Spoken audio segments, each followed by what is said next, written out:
बीवी के आने के बाद अगर माँ बाप बोझ लगने लगे तो समझ लो कहीं ना कहीं इंसान हार गया है।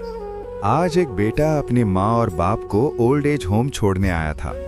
गाड़ी के पिछले सीट पर माँ चुपचाप तस्बीह पकड़े बैठी थी।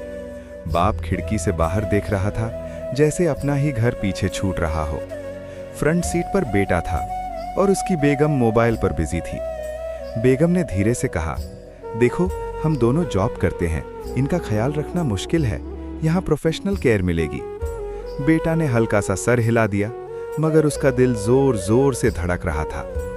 ओल्ड एज होम के दरवाजे पर जब माँ उतरी तो उसने एक बार पीछे मुड़कर अपने घर जैसी गाड़ी को देखा, वो घर जहाँ उसने अपनी जवानी लुटा दी थी।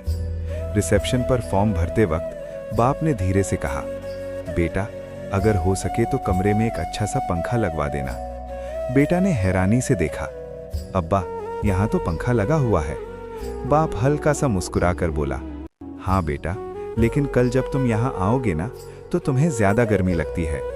ये सुनकर बेगम भी एक पल के लिए खामोश हो गई। माँ ने आंसुओं भरी आंखों से कहा, बेटा बीवी अल्लाह की रहमत होती है, मगर माँ बाप अल्लाह की बरकत होते हैं। रहमत के लिए बरकत को कभी कुर्बान मत करना।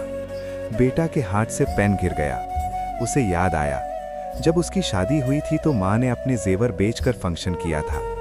बाप ने अपनी रिटायरमेंट का पैसा उसके घर के लिए दे दिया था और आज वो उन्हें अकेला छोड़ रहा था। बाप ने उसका कंधा थपथपाया, याद रखना बेटा, बीवी के आने से माँ बाप बोझ नहीं हो जाते। कल तुम भी माँ बाप बनोगे, फिर समझ आएगा। दरवाजा बंद होने लगा। अचानक बेटा जोर से बोला, रुक जाइए। वो दौड़ता हुआ माँ के पास गया, उसके पैरों पर गिरकर रो पड़ा। अम्मी मुझे माफ कर दें, मैं अपनी खुशी के लिए आप दोनों को अकेला छोड़ रहा था। बेगम की आंखों में भी आंसू आ गए। उसने आगे बढ़कर माँ का हाथ पकड़ा, अम्मी घर चलते हैं।